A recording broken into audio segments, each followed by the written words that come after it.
네, 2부 시작해 보도록 하겠습니다. 네, 2부에서는요, 여러분들도 잘 아시다시피 헬라어 문법을 살펴보고 그 다음에 심화된 내용들을 살펴보는 시간입니다. 그래서 여러분들 2부를 꼭 보셔야 본문의 내용과 의미를 더 정확하게 알 수 있다는 거 여러분들 꼭 기억하시면 좋겠고요. 지금 2부를 시청하고 계시는 여러분들이 챔피언이라는 거 기억해 주시면 좋겠습니다. 부를 뻔했네. 네, 챔피언. 2부 보는 네가 챔피언. 2부 이제 시작해 보겠습니다. 서원 강사님, 2부에서 시작하면서 영지주의자들에 대해서 제가 궁금한 게 좀 있어서 제가 이제 여쭈려고 하는데요. 4장 1절에서 거짓 선지자가 영지주의자들이다라는 것을 명확하게 해주는 그 어떤 뭐 헬라어 문법, 뭐 헬라어 단어 뭐 이런 것들이 있다고 들었어요. 문맥상에서는 뭐 영지주의자들이다라고 일부에서 이야기했는데 그것을 좀 더 정확하게 명확하게 해주는 단어가 있다고 들었습니다. 네, 이게 그 앞에 몇 장이죠? 2장 19절. 2장 19절에 보시면 그들이 우리에게서 나갔으나 우리에게 속하지 아니하였다. 요 구절 있죠. 네네. 그러니까 우리에게서 나간 자들에 대해서 이야기하잖아요. 우리에게서 나갔다라는 이 표현, 이 단어와 4장 1절에 나오는 세상에 거짓 선지자가 세상에 나왔다. 이 단어가 같은 단어네요. 오, 헬라어로는 뭔가요? 이게 발음 조금 어려운데 엑세르코마이. 엑세르코마이. 엑세르코마이 이렇게. 그 헬라어 요즘에 배우신다면서요? 몰라요, 한번 이야기해 주시죠. 몰라요. 네. 몰라요. 네. 그게 그 영어로 표현하면 go out. 그렇죠. 제 의미인데. go out, 뭐 come out 둘 다 쓰더라고요. 맞아요. 그래서 나갔다 이 말도 되고 나타났다 이 말도 되고. 그러면 사도 요한이 의도적으로 똑같은 동사를 썼다고 볼 수 있는 건가요? 그렇게 볼 수 있죠. 네. 그렇게 볼 수 있고. 네. 그래서 뒤에 보면은 이제 세상에 나타난 적그리스도들을 이야기할 때도 요 단어가 나와요. 그래서 그 원래는 이 그 사도 요한의 성도들, 그 사도 요한의 가르침을 받은 성도들 안에 있다가 이 사람들로부터 떨어져 나간 자들, 이 사람들이 곧 여기 나오는 거짓 예언자들이고 곧 뒤에 나오는 적그리스도들. 적그리스도라고 말하는 결국 그리스도를 예수 그리스도에 대해서 반대되는 가르침을 가진 자들, 요 다 같은 사람들을 이런 식으로 표현했다라고 볼 수 있겠죠. 그러면 사도 요한이 4장을 시작하면서 영지주의자들을 염두에 두고 그들이 적그리스도고 거짓 선지자고 그들의 말은 세상에 속하였다라는 것을 분명하게 이야기해 줌으로써 수신자들에게 그들의 말을 듣지 말 것을 다시 한번 강력히 권면하고 있음을 우리가 살펴볼 수 있는 것 같습니다. 네, 여기서 이게 왜 중요하냐면 우리가 이런 그 배경의 맥락이 없으면 그냥 4장 1절 시작하는 거 뒤에 보면 또 적그리스도란 말이 나오잖아요. 이런 말들이 이제 흔히 이제 세대주의나 이제 이렇게 잘못된 종말론에서 많이 쓰였던 단어들이에요. 그러다 보니까 우리의 이 배경 없이 그냥 들으면 이 단어들이 약간 뭔가 우리가 원래 이 사도가 원래 원했던 그런 의도랑 다르게 들릴 가능성이 좀 커 보여요. 그냥 뭐 거짓 선지자가 세상에 나왔다 이렇게 얘기하니까 그러면 거짓 선지자인지 아닌지 어떻게 하냐? 이거 가지고 이제 요 구절만 똑 떼가지고 이제 뭐 자기들의 주장을 하면서 뭐 이제 신천지가 이제 한국 교회를 향해서 거짓 선지자라고 이렇게 말하잖아요.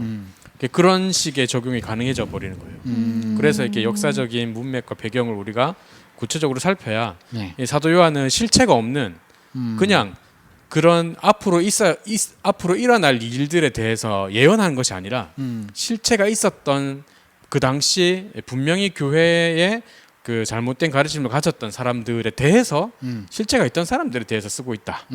이걸 꼭 기억하시면 좋을 것 같습니다. 네, 그러면 그들을 염두에 두고 사도 요한이 썼다는 것을 여러분 기억하시면 좋겠고요. 특별히 4장에서 거짓 선지자의 영과 하나님의 영에 속한 자들의 그 큰 차이가 보입니다. 그 큰 차이가 뭐냐면 하나님의 영에 속한 자들이 그들을 이겼다. 다시 말해서 그 거짓 선지자의 영에 속한 자들은 졌고 하나님의 영에 속한 자들은 이겼다라고 표현하고 있는데 여기에서 이겼다라는 표현은 네. 그 요한일서 2장에 또 한번 등장하거든요. 청년들아 너희가 세상을 이겼음이라. 맞아. 여기서 또 나오는데 그 표현이 한 번 더 등장한단 말이죠. 힘간 선생님, 요 이겼다라는 표현은 어떤 표현인가요? 네, 이 표현의 시제가 완료형인데요. 그래서 과거에 성취한 결정적인 그 승리를 이야기할 뿐만 아니라 그 승리가 현재까지 영향을 미치고 있다라고 보면 됩니다. 그래서 정리를 하면 하나님의 자녀인 너희는 하나님께 속한 자이고 그 거짓 선지자들을 이겼고 그 승리 속에 살아가고 있는 자이다라고 이제 사도 요한이 이제 수신자들에게 너희가 이런 존재다. 라는 것을 다시금 각인시키고 있는 표현이 아닌가라고 생각해 볼 수 있습니다. 그러면 여기에서 성도들이 이긴 자다라고 이야기하는데 여기서 본문 4절에 보니까 너희 안에 계신 이가 세상에 있는 자보다 크기 때문에 이겼다라고 말하고 있는 것 같아요. 네. 그럼 여기에서 말하는 너희 안에 계신 이는 그러면 2장에 나오는 뭐 성령 하나님을 뜻하는 건가요? 아, 묻는 거예요? 네네네. 여기서 너희 안에 계시는 이가 누구죠? 이 너희 안에 계신 이가 누구인가에 대한 논란이 굉장히 많아요. 그래서 성부 하나님으로 보기도 하고요. 그러니까 네. 4절 자체의 문맥에서 뭐 성부 하나님으로 보기도 하고 네. 또 앞에 1절에서 3절의 문맥에 따라 성령 하나님으로 보는 경우도 있고요. 또 그 사도 요한이 쓴 요한복음과의 관계를 생각했을 때 예수님으로도 볼 수 있는데 그래서 본문은 삼위 하나님으로 보는 게 가장 무난하다라고 이야기하더라고요. 약간 논란을 다 피해가는 말 아닙니까? 그 원래 요즘 이게 네. 아주 좋은 방법 중에 좋은 지혜죠. 예. 이건가 저건가 둘 다 이렇게 얘기하면 서원 간사님은 네. 뭐 누구라고? 저는 개인적으로 네. 약간 문맥상 예수님을 얘기하는 것이 아닐까. 왜 그렇게 생각하시죠? 세상에 있는 자들은 어쨌든 이 사람들이 그 구체적으로 말하는 이제 반대의 의견이 네. 그리스도가 실제로 나타나신 것이 아니다. 육체로 오신 그리스도를 부인했단 말이에요. 그러니까 그 그리스도에 대한 이제 교리적 논쟁점이 있기 때문에 그래서 사도 요한이 훨씬 더 조금 더 부각하고 싶었던 것은 그 사람들의 주장과 반대로 그리스도가 사실은 그 사람들이 말하는 것보다 훨씬 더 크신 분이다 라고 말하고 싶었지 않았을까라고 생각해 보는데 3장 마지막에 보면 또 기름 부음이 나오고 또 그가 우리 안에 있고 이런 이야기 나오잖아요. 네. 아니 그리고 4장 오늘 본문은 아니지만 4장 13절을 보면 그의 성령을 우리에게 주심으로 우리가 그 안에 거하고 그가 우리 안에 거한다 이렇게 해서 해요.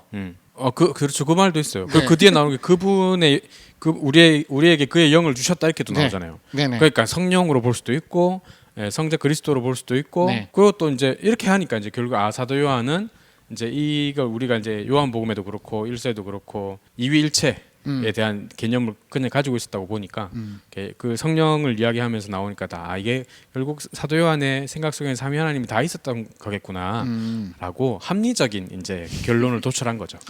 네. 그래서 해민 간사님께서 네. 삼위 하나님으로 얘기하신 거군요. 그러면 여기서 너희 안에 계신 이는 삼위 하나님으로 우리가 생각하고 본문을 읽으시면 훨씬 더 잘 이해가 될 수 있을 것 같습니다. 그러면 혜민 간사님 한 가지 더 묻고 싶은 게 있는데요. 네. 사도 요한이 이제 1절에서 5절에 보면 인칭이 한번 바뀌는 것 같아요. 너희라고 표현하는데 이제 7절이나 6절을 보면 우리라는 표현을 쓰고 있어요. 2인칭에서 1인칭으로 바뀌는 것 같은데 뭐 이런 것도 뭐 의미가 있는 건가요? 이제 제가 간사님들을 통하여 배웠을 때, 그러니까 그 헬라어 자체가 원래 동사에 그 뭐라 했지? 인칭이 표시돼 있다고 하더라고요. 네. 제가 일단 배우고 있을 때도 인칭이 표시되어 있어요. 그래서 동사만 보고도 주어가 몇 인칭인지를 알 수 있는데 그렇게 나타나 있음에도 불구하고 인칭 대명사가 나왔다. 뭘 것 같아요? 강조. 네, 그렇죠. 강조. 네. 강조하기 위해서 이제 인칭 대명사를 한 번 더 쓰고 있는 거죠. 그래서 여기서도 똑같이 인칭 대명사를 씀으로써 이 내용을 강조하고 있다. 이렇게 생각합니다. 그러면 성우 간사님, 네. 여기서 2인칭에서 1인칭으로 바뀐 이유는 무엇입니까? 2인칭으로 말할 때는 아무래도 그 객관적인 사실에 대한 네. 어떤 가르침 이야기 있을 것이고 그리고 이제 1인칭 복수로 바뀌잖아요. 네. 이렇게 우리로 말할 때는 뭔가 권면, 당부가 포함될 때 네. 이렇게 많이 쓰겠죠. 예, 그러면서 이제 그 2인칭으로 말할 때는 사도들이 듣고 보고 만졌던 올바른 참된 지식에 대한 가르침이 있었다면 이제 1인칭 복수로 우리로 이렇게 말하면서 이 우리는 사도들과 사도들의 가르침에 동의하고 고백하는 너희들까지 우리라고 보는 거죠. 예, 이렇게 하면서 이 그 저자와 수신자가 동일하게 예, 하나님의 말씀으로 어떻게 살아야 되느냐 하는 이 권면을 본인과 예, 수신자에게 동일하게 적용시키고 있다 이렇게 볼 수 있겠죠. 요 내용을 가지고 히브리서를 보면 우리라는 표현이 되게 많이 나와요. 그러니까 히브리서가 설교라고 이제 생각하면 이 히브리서 저자가 이제 우리 이렇게 합시다. 뭐 이런 표현들을 많이 쓰는데 이제 그걸 가지고 히브리서를 보면 우리가 함께 이것들을 해가자 이런 더 독려하는 힘 있는 메시지를 한다라고 분석한 논문이 하나 있어요. 그 신학 석사 논문인데 윤웅열 강도사가 쓴 논문을 보시면 그게 잘 나타나 있어요. 이제 그거 보시면 되는데 한마디로 보면 여기서 사도 요한이 1인칭 복수형을 쓰고 있는 것은 우리가 서로 사랑하자라는 것에 좀 더 힘을 실어서 함께 사랑하자 뭐 이런 표현을 쓰고 있는 거라고 볼 수 있을 것 같습니다. 그러면 사도 요한이 이제 인칭을 바꿔가면서 이제 우리가 서로 사랑하자 이렇게 표현했는데요. 사랑하는 것이 하나님께 속한 것임을 알려주는 리트머스 시험지 같은 역할을 하잖아요. 네. 네. 지난주 영상을 안 보셨네요. 아직 네. 거기까지 안 나갔거든요. 네. 그랬군요. 네, 그래서 보시면 우리가 서로 사랑하는 것을 통해서 하나님께 속한 것을 안다 이렇게 표현했는데 알다 그 7절 말씀을 보면 하나님으로부터 나서 하나님을 알고 뭐 이런 표현들이 있어요. 네. 알다라는 동사가 네. 사랑이라는 그 단어와 연관이 있는 것 같은데 이제 거짓 선지자들에게 속한 자들과는 어떤 차이가 있는지 아는 것에 있어서 어떤 차이가 있는지 네. 설명해 주시면 좋을 것 같습니다. 네, 7절을 보면 사랑하는 자마다 하나님으로부터 나서 하나님을 알고 네. 또 8절에 보면 사랑하지 아니하는 자는 하나님을 알지 못한다고 이야기를 합니다. 네. 근데 이제 우리 성경으로 번역을 봤을 때 그냥 알다 똑같은 동사인 것 같지만 네. 이제 원문에서는 두 개의 시제가 달리 표현되어 있어요. 그래서 7절에서의 알고는 이제 현재형으로 표현되어 있어서 네. 이제 성도가 하나님과의 지속적인 관계성을 가져가는 것, 계속 그렇게 알아가야 한다, 알아간다라는 의미가 있다면 이제 8절에 하나님을 알지 못하나니의 그 안다라는 동사는 과거형으로 되어 있어요. 그래서 하나님에 대한 지식을 결코 경험해 본 적이 없다. 한 번도 일어난 적이 없다. 결국엔 처음부터 하나님께 속한 자가 아니다라는 것을 이야기합니다. 한 번도 일어난 적이 없다. 네. 네. 그러면 2장에서 이야기했던 하나님께 처음부터 속하지 않았다라는 것을 또 다른 표현으로 설명해 주고 있는 것 같은데요, 성화 강사님. 네. 이 알다라는 동사가 뭐 어떤 관계적인 측면에서 어떤 의미가 있는 겁니까? 우리가 저기 아모스 할 때도 그렇고 그죠? 네. 네. 그 구약에서 그 안다라는 우리 단어를 설명할 때 네. 우리 한번 그 얘기 설명을 한 적이 있었어요. 네. 성경에서 이제 안다라는 표현은 관계적 알매에 대한 이야기다. 이제 이런 얘기를 했었죠. 왜 어떤 사물에 대한 정보 습득의 문제가 아니라 인격적인 관계의 문제. 하나님과 특별히 하나님에 대한 지식을 얘기할 때는 하나님과의 관계의 문제를 가지고 이야기한다. 이렇게 따지면 이제 여기서 말하는 것이 처음부터 하나님과 관계 없었던 자들이다. 이제 이것이 그 사람들이 그리스도가 육체로 오신 것을 부인하고 교회를 떠나는 그 행위로 말미암아 자신들의 그 정체성이 무엇인지를 스스로 드러내고만 꼴이 된 거죠. 네. 그래서 결국에는 처음부터 속하지 않은 자들은 하나님에 대해서도 하나님을 알지 못했다. 그러니 그들은 거짓 선지자들의 영에 속한 자들이다. 라는 것을 사도 요한이 한 번 더 이야기해 주고 있는 것 같은데요. 그 우리 해밍 간사님 설명에 조금 덧붙여서 얘기하자면 네. 그 이제 여기서 안다라는 동사의 어떤 시제라고 말하기 헬런의 시상이라고 표현을 하거든요. 네. 그러니까 그때의 어떤 그 시점의 상태를 의미해요. 그러니까 그 앞에서 이제 그 7절에서의 시상은 지금도 여전히 하나님을 알고 있는 상태를 말하고 있는 것이고 8절에서는 과거에 있었던 한 가지 사건을 두고 이야기하는 시상이에요. 근데 그 한 번의 사건도 없었던 것처럼 이야기하는 거죠. 그러니까 단 한 번도 하나님을 제대로 알아본 적이 없었던 상태를 이제 표현하려고 요 시상을 썼다고 이제 보는 거죠. 그리고 6, 7절에 보면 그 재밌는 어떤 평행 구절이 하나 있는데 6절에 보면은 우리가 하나님으로부터 난 자들이다. 네. 이렇게 표현하잖아요. 우리는 하나님께 속하였으니 이 말이 우리는 하나님으로부터 난 자들이다 이 말이잖아요. 그러니까 7절에 보면 사랑은 하나님께 속한 것이니 나오잖아요. 그러니까 요 문장 구조가 똑같아요. 예. 그러니까 요 두 문장 구조가 똑같다는 걸 이렇게 보면은 성도는 하나님께로부터 났다. 사랑은 하나님께로부터 났다. 그러면 성도와 사랑이 똑같이 하나님께로부터 난 거잖아요. 네. 그러면 성도와 사랑은 떨어질 수 없는 관계인 거죠. 네, 성도니까 사랑할 수밖에 없는 거예요. 네. 이런 이제 구문을 통해서 그런 것도 한번 우리가 발견할 수 있는 유익이 있는 것 같습니다. 네. 제가 오늘 본문을 보니까 한 가지 생각나는 노래가 있어요. 영화? 노래. 아 노래? 네, 노래가 있는데 그 어린이 즐거운 노래에 나오는 노래인데요. 4장 10절을 기반으로 만들었는 것 같습니다. 그 어떤 노래냐면 내가 먼저 하나님 사랑한 것 아니에요. 우리 애들 잘 부르는데. 하나님께서 이 노래가 있어요. 이 노래가 있는데 결국 하나님께서 우리를 사랑하셨다는 것, 하나님께서 우리를 먼저 사랑하셔서 우리를 구원하셨다는 것을 우리 볼 수 있는데요. 90절에서 그 한 가지 재밌는 표현을 좀 한번 찾아보자면 그 보통 이제 헬라도 그렇고 우리가 문장을 쓸 때 네. 주어를 쓰고 동사를 쓰잖아요. 네. 네. 그런데 여기 90절에 시작하는 걸 보면은 동사를 먼저 쓰고 그 다음에 주어를 써요. 네. 요거는 이제 위치를 바꾼 거죠. 네. 도치시켜서 그 뒤에 나오는 주어를 강조하려는 거예요. 근데 이 주어가 뭐냐 하면 사랑이죠. 네. 이 사랑을 강조하려는 거예요. 그래서 9절에서 강조되는 사랑은 하나님께서 보내신 사랑. 네, 이 땅에 보내신 사랑. 그래서 이 땅에 보내심을 받아서 그 하나밖에 없으신 아들을 이 세상에 보내신 하나님의 바로 그 사랑이 우리에게 나타났다.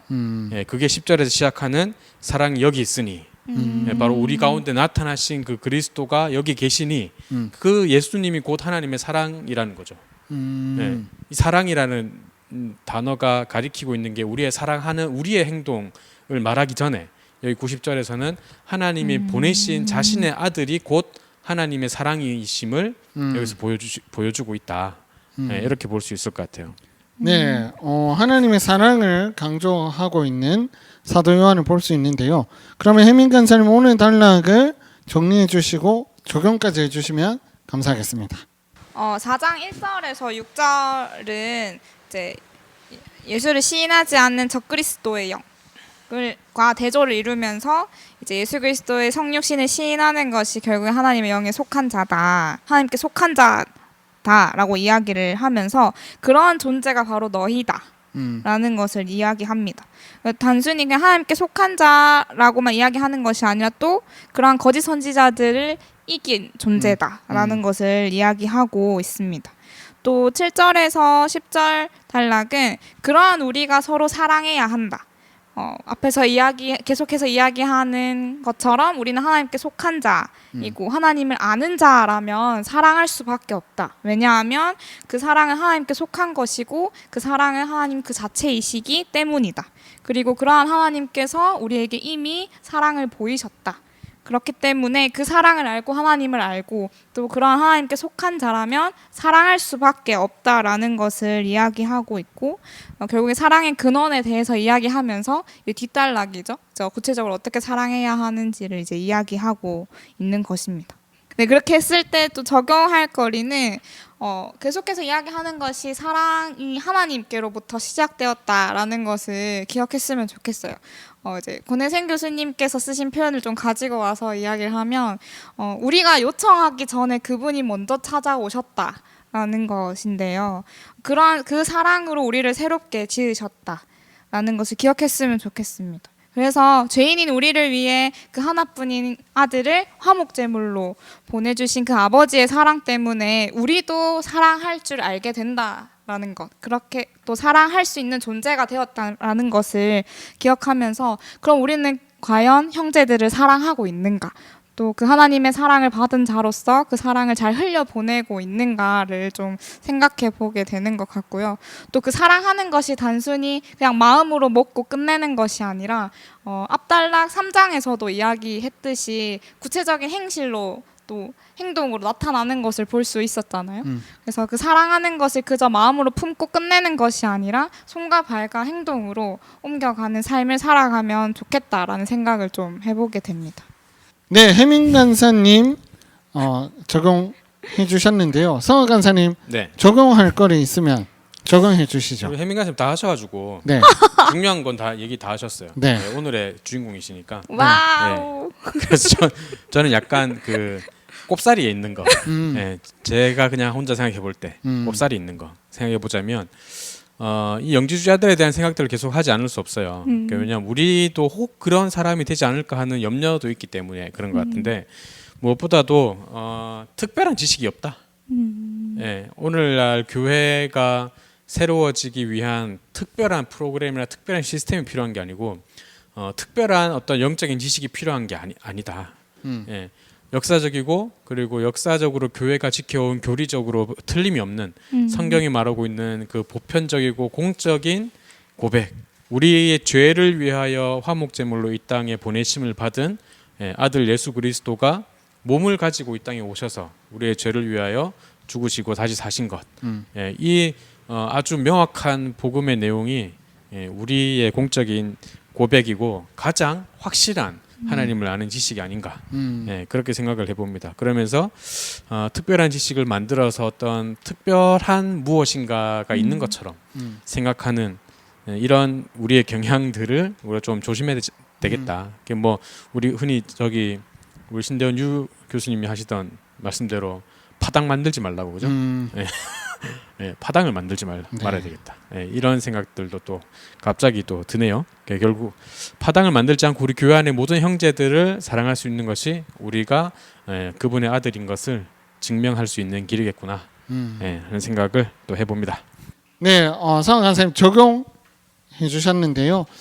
실제로 우리가 어디에 속했는가를 오늘 본문에서도 살펴볼 수가 있었습니다. 하나님께서 사랑이신데 우리가 그 안에 속했기에 우리도 사랑하는 자들로 살아야 됨을 다시 한번 사도 요한이 강조하고 있는 것을 볼 수 있는데요. 여기서 하나님의 사랑을 우리에게 어떻게 보여주셨는가?